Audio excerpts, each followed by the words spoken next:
Imagine what it'd be like if we were really curious about each other. Hello, and welcome to another episode of Relational Spirituality, the weekly podcast of largerstory.com, the podcast that sees all relationships as spiritual and all spiritual formation as relational. Now, here's your host for this week, Karlene Cannon.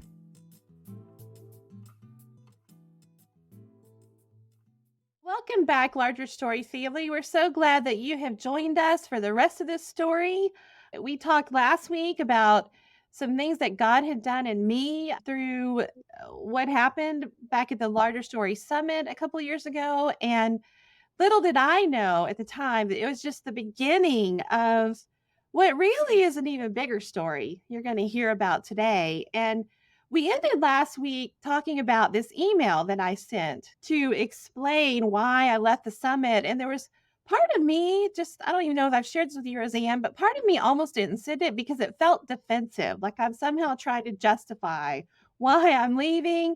And yeah, in me that I thought, I'm going to share it. God needs to get the credit for this. And I want people to know not why I'm leaving. I did want to, I did honestly want to justify leaving, but I wanted more to show what God was doing at the summit through Larry and his life that was in some ways bizarre. So I just sent the email and just was like, whatever you want to do with this, Lord, I'm going to be vulnerable and share my story. And if it's about me being defensive and I look immature, fine, whatever. But something really significant happened. Like I said, that was a catalyst for an even bigger story. And so Roseanne's going to share her part of this story. I don't know if it's bigger, but it definitely is that interweaving that we were talking about, because when I read your email, I was on the one hand, like really excited for you and really in awe of how God had worked that whole situation and how he had met you. But I was also aware of this unpleasant reality in my own heart of this envy that was there. And that kind of sparked, and no, I don't want to go there. And I sensed I was like, Lord, please forgive me. And I just sensed the Holy Spirit going, no, wait, look at that. Look at that. What's going on? And why are you feeling envious? And as I was just bringing to the Lord what was happening in me that was not godly at all, what I realized was I felt envious that you'd had this prayer answered, and it was over something that felt, on the one hand, like really core to your journey, but on the other hand, it's like you said, it's like a basketball game. Kind of silly. And so it's like, why is it easy? The question I had was, why is it so easy for you to do something like that? Right. The things that feel like they really matter, you say no to. Yeah. Not that this didn't matter, because it No. did. It was so much more than just the basketball game for you. Right. And I knew that. But the Lord just started really stirring in my heart and asking, what is it that you really want? And I was just like, life is hard. No, Roseanne, what is it that you really want? Because you haven't talked to me on that level for a while now. And it was true. I had hit a point a few years earlier where I felt like, when we went through the aftermath of the divorce, and of course I had prayed for years that things would improve with that, and it didn't. And then praying as that God would meet us in the midst of it, and things remained grindingly hard for a long time. And we hit a crisis point where I was just done. I felt like I had said everything there was to say. And it didn't make a difference. And so it was just shut down, keep going. I'm not turning away from God, but I don't have anything left to say to you that hasn't already been said. And so I don't want you to leave. I don't want to leave, but I don't know what else to say. And so when I got your email, the Lord was like, you need to actually start bringing your heart again. What do you really want? And what immediately rose up in me was, I want a home. Yeah. I want my kids to have a home. When we moved from Georgia and sold our house in Georgia in 2009, we expected to we knew we were uprooting our lives, but we didn't expect it to be so displaced for so long. So it's been 14 years of displacement. Had we had expected to buy another home right away. That didn't happen. And then the divorce happened, and then the long grinding journey of single parenting and trying to hold things together and trying to make sure the kids were okay and to try to keep the kids safe. And in the middle of it, we had been living in the house that I grew up in, which is 100 years old and is in really bad shape. And I had kids who were allergic to it. So it was like literally making them sick. But beyond that, it was the displacement of it all. And so when I put that out there, it was terrifying because I thought, what is the point of asking for this if you're not going to do it? Because you haven't. This isn't the first time. And I think that's one of the hard things about prayer is if I've already put my heart out there again and again, and you've said no, and you're God, and I do believe more about this than we do, and that's your prerogative and all of that. But what's the point to keep talking? Yeah. And I think that's where I was stuck at that point when I got you. I think that's something that we're not, as a body of believers, we're not willing to talk about. We cavalierly say that God is sovereign in his yes and his no, but we don't actually deal with the pain of the no and the sort of cascade of things that happen internally with that repeated no, particularly in something like if God said no to the basketball game, I might have been disappointed for a day, but I would have enjoyed the summit. But when you're talking about something that is so life critical as the place that you live and keeping your kids safe, like these are things that the no is really costly. You feel that every day, and it tests your faith in a way that's just excruciating at best and catastrophic maybe at worse. And I'm interrupting you a little bit, but how No. did you keep going with that no over 14 years? I think initially I tried to focus on, because I didn't know it was going to be 14 years. So initially I still had the hope that it was going to resolve sooner rather than later. And so I thought, okay, we're just not there yet. It'll happen in a few years. Let's get this leveled out. And then instead of things leveling out, like the next shoe would fall. And it really for a while there, for about, from 2009 until 2017, so 8 years, it was like dominoes. It was like one thing after another. I think we'd get through one thing and the next worst thing would happen. And so there was no stability for all that time. And actually it was 2018. So yeah, so 9 years. And it was just, you keep holding on, you keep putting one foot in front of the other. And the thing that I kept saying to the kids when they'd say, we're never going to get out of here. I was like, sooner or later, you will grow up and you will live someplace else at some point. Like, seasons do change.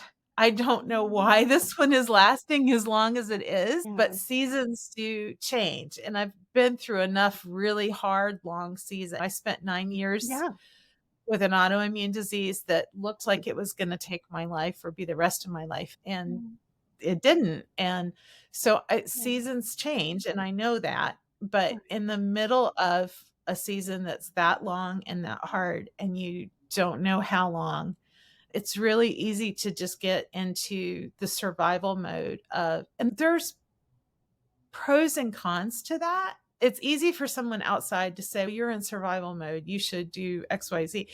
If you're surviving, survival mode is what you have the resources for. Like sometimes that's actually the best you can do. And so it's just, even there, it's a daily just holding on to the manna for the day, God's provision for the day. And I didn't want my kids to grow up being ungrateful. And I still wanted them to have perspective that in the middle of everything that we were going through, there were things that could have been worse. We did have a roof over our heads. Was the house making us sick? Yes. Did we have to worry about being evicted? No. I knew people who were. I knew women who lost their children. Like they lost custody of their kid. That's a huge deal for victims of domestic violence, of why women don't leave. Because if they don't have a place to live that's safe, they can lose custody of their children. And so I think that was one thing like that did help me keep perspective. Like I could see God's provision, but there was this question of, and I've been in a developing country. I've spent time in Haiti. You know, what we were living in, as difficult as it was, like I have seen worse. I've seen the slums of Haiti. But it did create a real tension, particularly in a nation that tends toward either prosperity gospel or a rejection of prosperity gospel that doesn't find a middle ground of wanting to support. Often there's, in a rejection against prosperity gospel, there can be a failure to support dignity and safety and good living conditions for people. And there's a lot of misperceptions. There's the assumption that if you're in that situation, it's because of something you did. And so we felt that there was the wrestling with that too, when in reality, I was working 6 jobs for a number of those years and trying to stay present with my kids, connected. And so it was a really grueling time. So when the Lord started saying, I want you to like put your heart out here again, I was like, yeah, I don't know about that. I can trust you in suffering. I can. I've done it before. I can, but don't ask me to hope for more, because that's an interesting concept, that it's in some ways easier to trust God in suffering than it is to trust him in hope. Yeah. Because you've got more to lose, maybe. I don't know. But I think that's common. It's hard to hope. Yeah. Uncertainty is worse. That I can't remember who I said it to, whether it was a counselor or like some spiritual leader that I said it to at one point, but I said, despair is easier than uncertainty. And she was like, really? And I said, yeah, because you don't have anything at risk at that point. Yeah. So having the Lord just say to me, go ahead and put what your desire is. And as I did, it was almost explosive. Like it was such a visceral, this is what I want. This is what I really want. And I sat with that before him for a few weeks. And then I felt like he said, all right, you need to have other people praying with you. This is going to be something that I want to do in community. And so I shared it with a few friends, and they were like, yes, we want you out of that situation. We will pray with you. And they also pushed me to check on some things and to look at what kind of help and options might be there. And basically, I've told you this, when I did, I found that I can either afford the kids or I can afford a house. So I chose the kids. But in the middle of that, I was, Lord, all right, I've done what you asked me to do. It's not possible. We've seen, and he said, no, I wanted you to know that. Like, when I do this for you, it will be because I have done this for you. Like, you can't make this happen. Right. This is going to be Right. me. And this is going to be me showing myself to your children as well as to you. That was almost Yeah. scarier, because it's one thing for me to trust him in uncertainty, but to ask them to hope and not be able to control what they would do with disappointment was even Right. scarier. And Sure. so when I approached them, we had a family conversation, and I put this out there. I want us to begin praying about this. They were all like, okay, yeah, that's not going to happen. We know that's not going to happen. It was at that point, we had been Mm, through three times of having our hopes raised, mm, and it just never went anywhere. And mm, so they were resistant to that. But as we began praying mostly I began praying in their presence. Eventually there was more of an openness to that. mm, And I said, I believe this is going to happen. And so we began mm, packing at that point.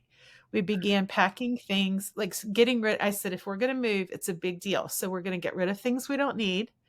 And mm, we're going to start packing anything that we want to keep, but necessarily don't need hands-on day right. to day.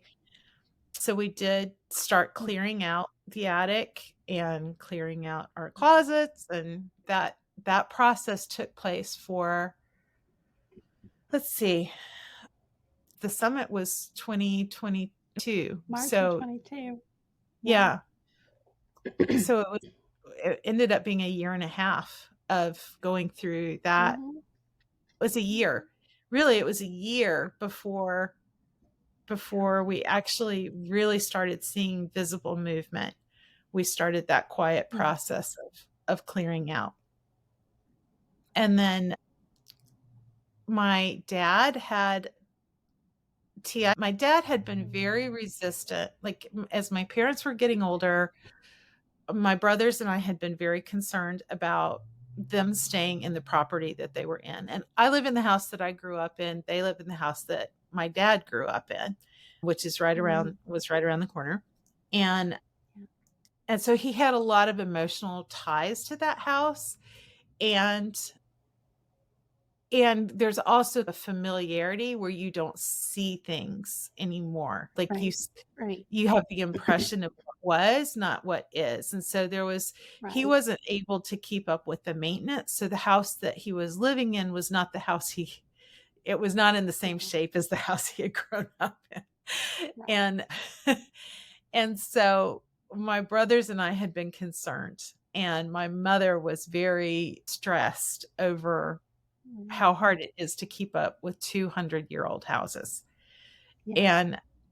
And when we initially approached him, these were two separate things. Like, his downsizing, Right. that was a totally separate thing from the other. When the conversation started, he was not open at all to moving, to even Mm, considering moving. And then when last January, he had a very minor TIA, no residual anything, but that sparked another conversation with my two brothers and mom and dad. And this time we gave him all of the same arguments we had given him a year before or a year and a half before. And it was just, and my kids went into it going, Granddaddy's never going to do this. He's not going to do this. yeah. And Right. instead, like, the Lord just did something, and Dad was like, okay, then we need to move. And we were all like, Wow. really? And it's so much so that my brothers were even like, "Are you agreeing that this is a good idea to think about, or are you actually agreeing to do something about it?" Because anybody who knows my Right. dad knows Daddy does not ever, ever make decisions quickly. Not ever. I've seen people who have made life decisions faster than it takes for him to choose something on a menu at a restaurant. So, I mean, this is just not how he does things. And so when we put out the plan that my brothers and I had talked about of what if we sold both Mhm. houses and we bought a place that would get large enough for me and my kids and for you, with the expectation that I'll then be able to take care of you as you age. Because both of my brothers they're local, but they both have one has 5 children and then 2 foster children that are young that they're now rearing. And then my other brother has 7 young children. So, and my kids are teenagers and college age. Yeah. So it made sense from that standpoint. But when he agreed to this, all of a sudden it was like, "Oh my goodness, this is actually happening. We're going to be able to move." And because of the way that we ended up, the finances needed to work for us to come together because they're retired, so they don't have income. I Mhm. did have income, but they had assets. We Yeah. and how we did everything, Right. I'm going to end up ultimately purchasing the house. Like we're purchasing it, then I'm Mhm. purchasing their part from them. And and so I was gonna end up actually owning a home, and Yeah. that was huge, like, for a single mom Yeah. who's poured everything into taking care of my kids for the Yeah. last 14 years, that was a huge deal for the Lord to work that out, but it didn't come easily. Even reaching this point, it didn't come easily. I remember when yeah, I remember when you shared with us about that conversation with your brothers and your mom and your dad and thinking, "Wow, God has provided a solution. That's so amazing." And thinking that we're almost there. We're almost there, And so we were was just I. getting started. Yeah, and it looks like we were almost there. It looked like within weeks, I had been Yeah. watching the market for a year, over a year, Right. and in a matter of weeks, we found a house that literally was everything that had been on our checklist, everything, price Yeah. range, everything, Yeah. and we our bid was accepted, everything seemed to be coming together, and then we got the home inspection report, yeah, and there were very expensive problems that were there. Right. And there was a long period of trying to negotiate that, trying to figure out, all right, do we hold on? Is that what the Lord is saying to do? Do we just Yeah. wait? What kind of in the middle of all of it going, Lord, what are you doing? And I think what happened in the process was it went from what are you doing in this situation to okay, what are you wanting to do in us? Mm. What things are you surfacing in us? And and one of the things that the waiting really did for me was made me think in a whole new way about refugees and displaced people because Mm. I was really feeling the weight of 14 years of displacement, and I wasn't in a different culture. I wasn't in Right. unsafe in, like, crime-ridden circumstances. It wasn't, like, violent circumstances, and if I was being this burdened and this torn and just the stress of living in limbo for so long, Yeah. it just really gave me a heart for people who are in far worse conditions and living in that way, Mm. of being able to see their Yeah. struggle from a whole new place and to pray accordingly. But I think another thing that it did was it also made me really aware of God's what it must like the ache that must be present. Like God's able to absorb everything, right? But for him to be waiting for the fullness of creation to be there's a sense in which it's done but Mm. it's also he's also Yeah. present with us in the waiting. Right. And so that Yeah. awareness of his longing to make a home for his children and for the redemption of all things, like, Mm. really became a place of invitation. Like, the Lord saying to me, "As hard as this is right now, I'm giving you a window into something that's in my heart. I'm letting you see into my heart, my longing Yeah. for this, for you, for all of your people. Right. And when I give you your home, this longing for the fullness still remains in me." Yeah. And so that was another thing that was really going on in my heart during that time. Right. That strikes me as you talk about that, that God gave you this unusual way to share in his suffering. That's what I hear you saying. And I think as parents, we get a glimpse of that because when our kids, nothing hurts more than watching your kids hurt. And here is God coming alongside of you and sharing in the pain of waiting for, as you said, the fullness of his creation to be realized. And he's been doing that since the fall. He's been living in that frustration. And when he shares his heart with us like that, I think that's, again, this relational prayer that Larry is talking about. That's what's possible when we share our heart with him. He then shares his heart back to us, and it's such a honor and a privilege to join in those realities.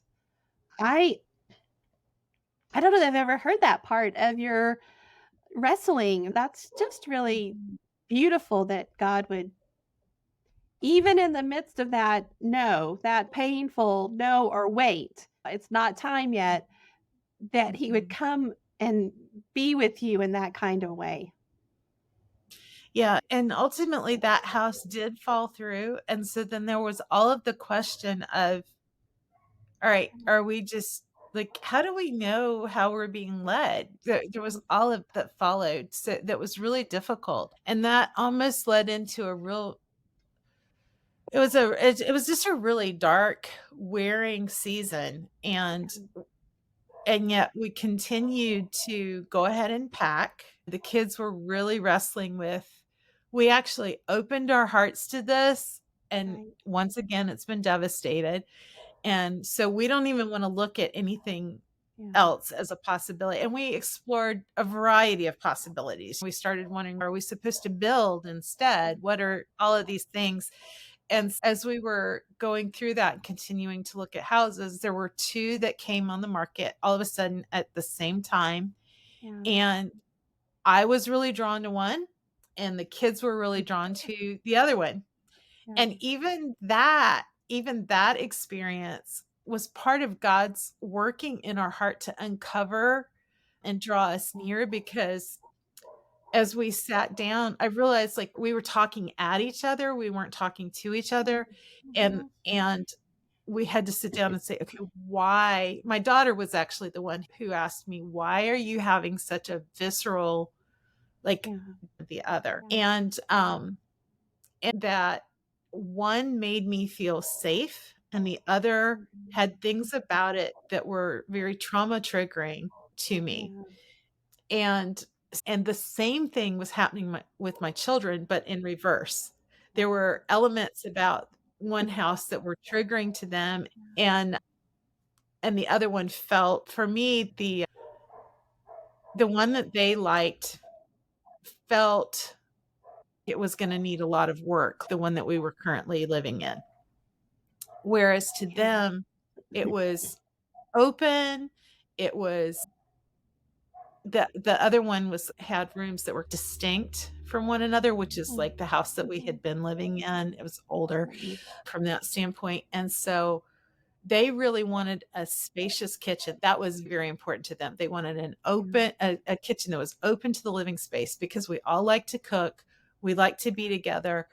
The house that we had been living in, like, as soon as you got more than 2 people in there, you were stepping on each other, and they I think for them, an open kitchen represented access to me. And, and yeah, so there were even things like that I think that as we look at relational prayer, like there were things I think in this journey that kept bringing me back to what does it mean to be embodied in my faith, to not be spiritualizing or band-aiding things, but to actually be present in a physical body and to be bringing that totality of who I am as a human being to God and in the way that I engage with others and engage my situation. And so we actually had ended up having some really good conversations that came out of that. It looked like the door was opening to one of those houses, and then again failed an inspection report. And it was just like, is this ever going to happen? What is this whole thing about, Lord? What is this thing going to, and so that we pulled back, and I went through a really dark period at that point where it was just like, this feels like you're playing with us at this point. It just, I honestly, it feels like you're playing with us.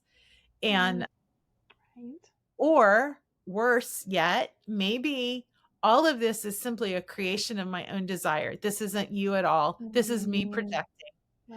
How do I even know you're in this? How do I even know that you are? Every cult in the world thinks that they have the corner on God and being led by him. And so like that was the kind of mind battle that I was going through at that time. And my spiritual formation group was just so lovely. We met together and they just let me be an absolute angry, frightened, raging mess and despairing mess in their presence. And they just held me there. They just held me there. And I met with them. I was in this bad place and I felt I don't even know whether this is like, how do we even know anything about how God leads or what he's doing? It just feels like we're just projecting, into the void or whatever. And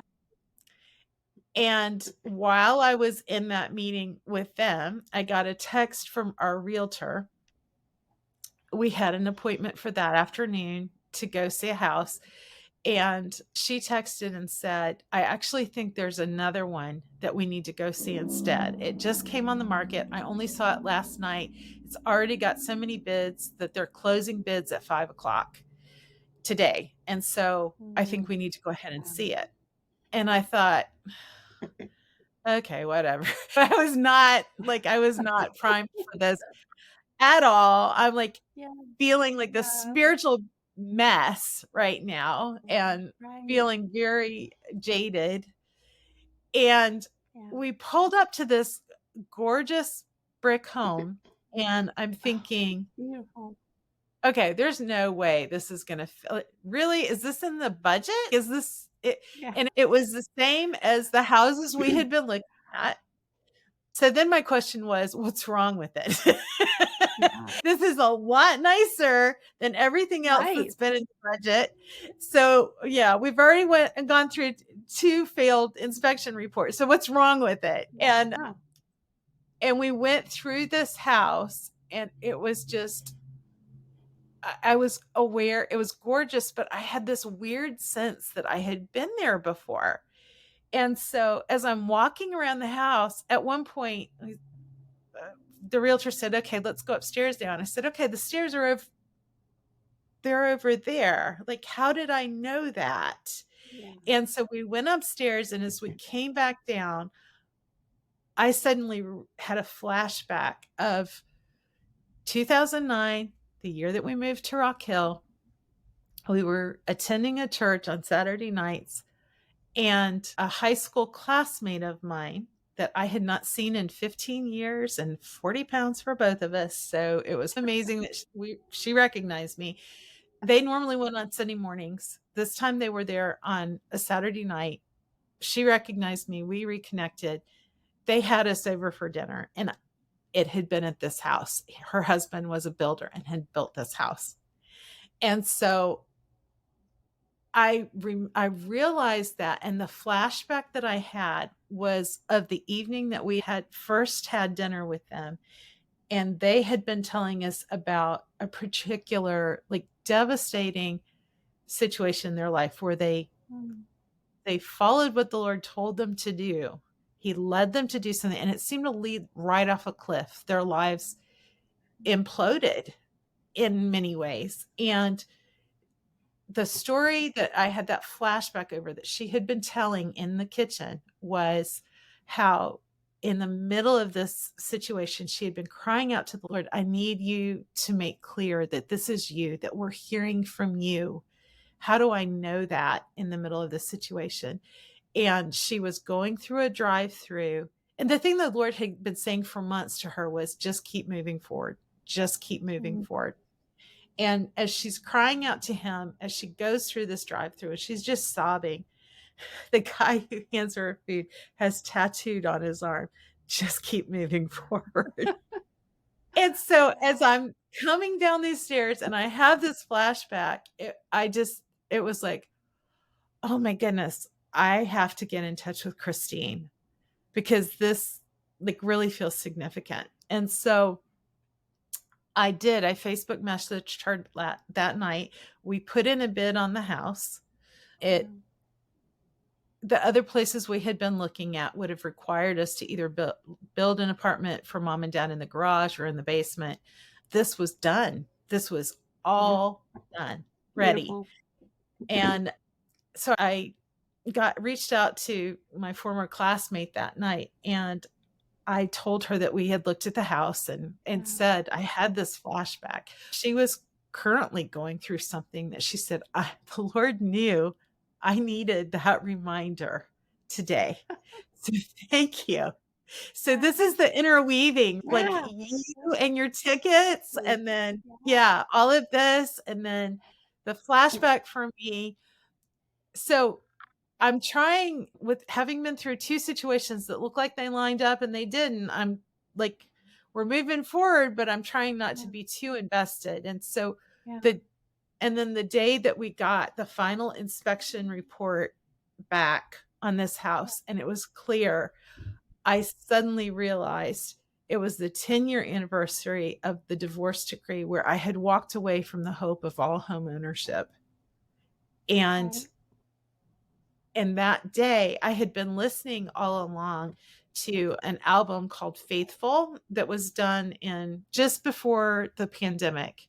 A collective of female artists had gotten together and had done all this songwriting and together. And so there had been songs in there during this journey, like The Detour is the Road, or like one of the You've Been Good to Me, I Can Dare to Hope.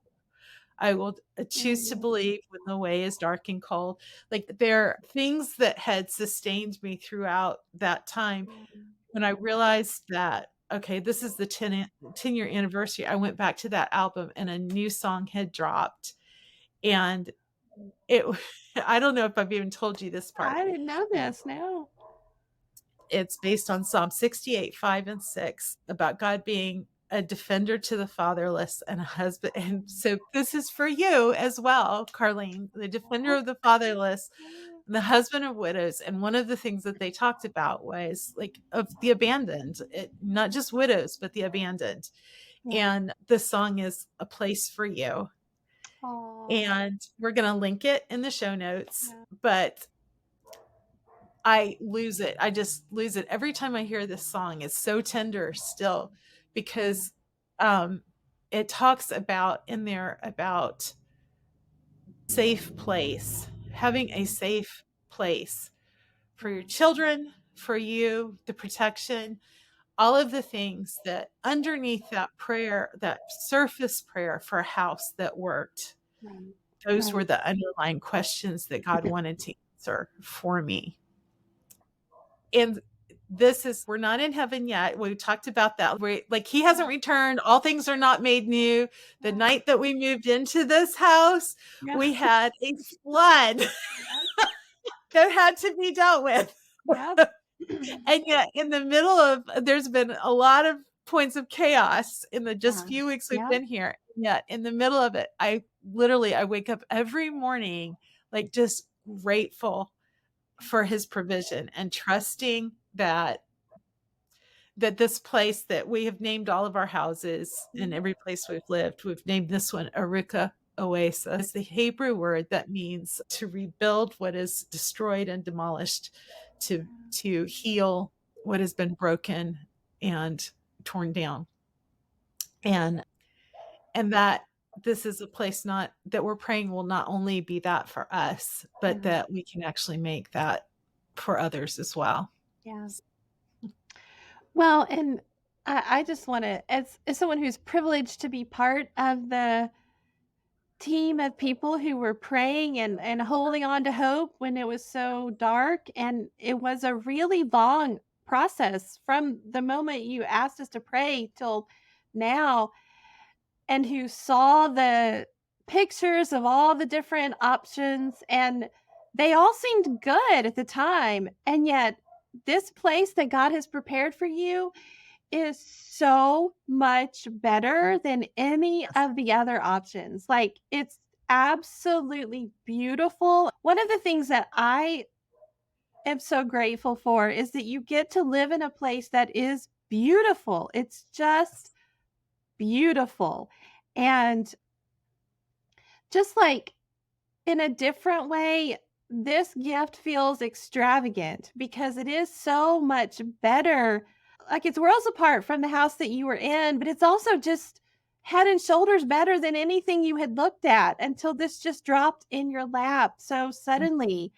And it just echoes all over the place of the way God. And I remember maybe it was just a week ago being on the phone with you, and your kids were laughing and having fun in the kitchen and just lighthearted. And we were talking about work issues, and all of a sudden you just stopped and said, just listen to that. Just listen to their laughter, because they just have a carefree experience of life that is new because of this Yes. place. And so there's Yes. just so many ways that this, and of course with your parents, there's so many ways this has been such a gift, and it's just a beginning, I think. Yes. For sure. For sure. And throughout it, the Lord, because we are blending households and all of that, and there have just been really sweet things that the Lord has done, giving conversations with somebody else who is doing that. Yeah. And the way that we've had to work through in our relationship, there have been anytime you run into Yeah. all the family dynamics. Oh, yeah. And so even seeing the Lord show up in the middle of that Yeah. and really moving us toward health, toward greater love in the way that's happening in ways that hasn't always looked nice or neat. It's been messy, but towards something that's actually healthy instead of just looks nice on the surface and really is underneath. Yeah, it's been a huge it's been a very multifaceted, and I think the big thing was walking away from that and the conversation with Christine. I was like, okay, all this stuff in my head that was like clamoring for, is this true? How can I try? It's okay. That just got so blown out of the water because only God, Right? only God could have like worked all of the pieces and all of the people and all of the facets of this. That random guy who got a tattoo, whatever day that was, years and years ago. No, exactly. Yeah, so the thought that at the point where my life Yeah. was falling apart and I didn't Right. know it yet, I didn't even Right. know how bad it was gonna get. Right. He was already preparing a place for Yeah. us. Yeah. And yeah, so it has been. I hope for our listeners, I hope if you are still waiting, if there's still something you're waiting for, or if there is a loss, because I've lost a child. There are losses where there's not going to be like just a happy ending coming. Right. Like there has Right. to be something else in which he meets you. Yeah. I've been there too. I know what that is is my prayer for you today is that you will be able to do what Larry talked about and to present whatever is truly going on, Yeah. whether it's envy or resentment or doubt or fear or longing or like feeling abandoned, whatever's actually going on that's behind the thing that you're asking for, the Right. questions that are there. You'll be able to present all of that, and you'll be able to actually attend to how you're seeing God and how you're seeing yourself in relationship with him, and not cover that with any kind of spiritual band-aids at all, but to just bring that as it is and to let him like purge out the lies and the deception and to reveal himself to you Yeah. in a fresh new way, and Yeah. be able to bring all of that to him and encounter him in the goodness that he is, and not just like your sustainer in suffering, but also as the giver of good gifts. Yeah. Yeah, I think the and just to reiterate again, the starting place is to just be where you are, to come as you are. That's really what God wants is all of you. It feels really risky, whether it's something as trivial as a basketball game or something as vital as a safe place to live. It's the risk is worth it because God is weaving this incredible tapestry and he's graciously and kindly giving us these opportunities to see what he's doing. Mhm. And until we're able to just come and trust ourselves to him, we miss so much in our Mhm. sort of spiritual platitudes and good doctrine and cognitive rationalization of whatever's going on. He really wants to offer something that's fully human, addresses all of our experience. And to do that, I think the other thing that strikes me is to do that in community. There was Mhm. something about me being willing to send the email, something about you pulling us all together. Roseanne has this group message. I think there's 13 people on it or 14, something. 14 that 14 women. has been Mhm. updated and that we've just been on this journey. She graciously invited us to be with her on this journey. And you talked about meeting with your spiritual formation group and them holding you in what, as you described, seemed you felt was this ugly place, this looking bad in the face of love. And yet that was so powerful. Larry talks about that in all his books, and it feels counterintuitive, but it really is the way God wants us to be. And he meets us in so many ways when we're finally willing to do that. So, yeah, we hope that this has been a good story for you guys to share with us. We really wanted to make these stories available to you to know that as part of our larger story family, you were part of all of this that was going on starting at the summit and it continues. What, Rosie, you guys moved in about a month ago, is that right? Has it been It was September 28th, so it's okay, been over not 3 quite. weeks. Yeah, pretty Yeah. close. And this is real time, real life stuff that Mhm. is happening. And that's what we're about here at Larger Story is wanting to be part of those moments and all the moments in between. Thank you for listening. Thank you for joining with us. And we look forward to next week and the conversations that we'll have next week. Thanks so much. If you like what you heard today, hit the like button just below. Then come back by subscribing to our podcast channel. For more resources on relational spirituality, go to our website at largerstory.com.